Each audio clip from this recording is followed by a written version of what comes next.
If you're a young parent with young kids and you both have totally different parenting styles, and because of that there's daily conflict in the house due to different parenting styles, there's always arguments, and you're constantly fighting in front of your kids, then I suggest you apply this yin-yang method.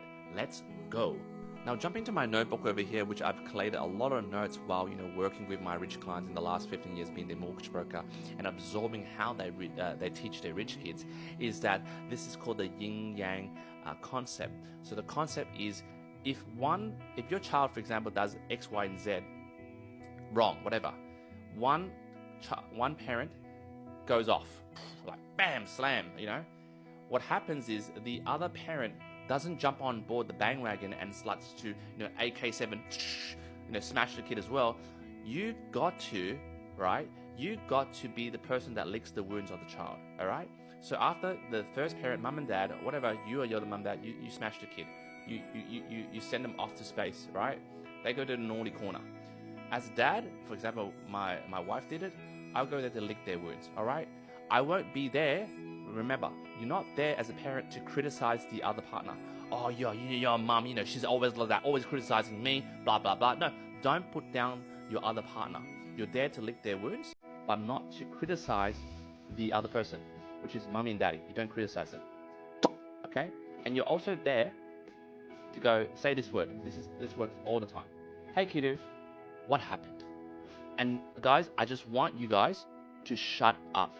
Just 90% listen and 10% talk. Maybe like, yeah, okay, I got you. So you're there to allow the child to express and release whatever feelings they have from being reprimanded, right? You're not there to take sides. Okay, now step 2 is that I'm going to move over here, and that's why I got this Pikachu version of a mic. Is that step 2 is after you've done that, you're going to be the empathizer, which means you acknowledge how they're feeling. For example, you must be really upset. Mum was really loud, wasn't she? Yeah, she was. And then what happens is you express how you feel about it, but don't start attacking the child or the mum. For example, my wife, right? You just go, you must feel really upset that mum's been shouting at you, etc, etc, etc. And then next, what happens is then you'll be like, hey, well, I also saw, mummy was really angry and she looks really upset as well. I mean, I'm sure it's pretty hard, to be a mum as well when, you spilled everything on the floor.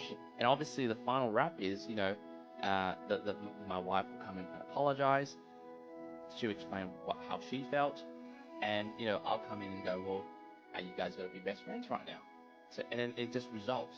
Rather than, first generation parent style, you blast the kids, and you fix whatever they did, wipe the mess away, for example, and then you just walk away, right? Thinking, oh, it's done.